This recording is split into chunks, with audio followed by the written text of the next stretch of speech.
always.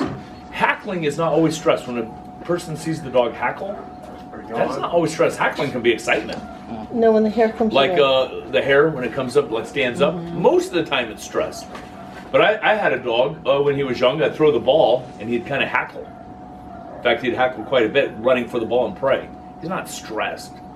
That's what Michael uses the word arousal. Is that excitement? Yeah, it's exciting. Is that why Slayer was like that this morning? His hair was No, sticking his up hair on- is up always because he sleeps on his back, and that's a calic. Okay. I know, that's what Dave said. Man, is he hackling? I'm like, no. In fact, What about the yawn? that's what I say. You have Yawn a is stress yawn. Stress yawn. You can have avoidance behavior through sniffing, unless there's a reason to sniff, like a bitch in season or a dog pee there. But you watch trials.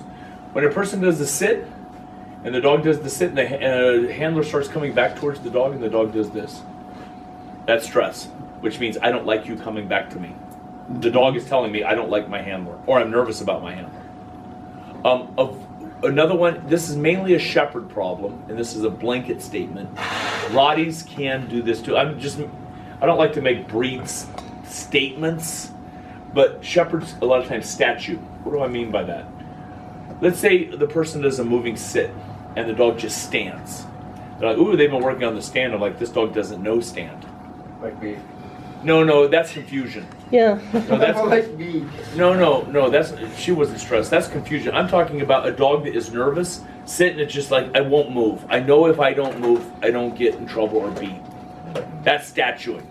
Oh, I get What you're do saying. Doberman do? A lot of Doberman. This is not all, but what are a lot of Doberman? They go into flight behavior, Yeah. which means they're stressed. They'll run. Yeah. They'll just run. Yeah. I saw this one. This is a side note. I saw this one trial on video. This person sent it to me, and they're like, Joel, what do you think happened with this dog? What happened? So I'm watching this Doberman, 6 blinds, hold and bark, perfect hold and bark, perfect call out, skate bite, perfect, re-attack, perfect, back transport, side transport. They sent the dog on the long bite, and the helper, hey, and the dog ran right past them, like there was another helper behind, jumped the fence and ran and got in the crate. I watched that, and I'm like, did he get stepped on? Was there a misplaced stick hit? I didn't see that one coming. Because usually like, this dog didn't like, but that means shepherds wear their emotions on their feet, shirts, so to speak. Like, they'll let you know what they're thinking. Doberman keep it deep inside. So you have to, so I tell that, like I do seminars for Doberman clubs. I say you really have to be aware of what your Doberman is thinking, because if you're not really looking for it, that stress could be building. You know, it's like the person at work, they're stressed and they say mellow, then all of a sudden they bring in the AK-47 and wipe out the whole office. You're like, well, there might have been a lot of signs that you weren't seeing for them to snap. So I'm not saying Dobermans are psychotic, but it's just they might be keeping these emotions in. Rotties, a lot of times, if they don't understand something and you're being unfair, you'll either get complete avoidance behavior or you'll get aggression, which means now you're going to be wearing the dog. That dog's going to come up that leash and he's going to hurt you. So all the dogs have different signs of stress. If you see stress, you don't necessarily want to reward stress, but my voice goes higher. So that's all. When somebody says, I don't want my dog to ever feel any stress, I'm like, well, then they better live in heaven, because that's not part of life. Yeah. Life is stress. In fact, we can have a discussion on human psychology. I think stress is good. Stress made me get up here this morning, and I was stressed when I was going to be late. Stress makes me prepare for a seminar. Now, too much stress is bad and causes aneurysms and heart attacks. And everything. I don't mind stressing my dog a little bit. A little bit.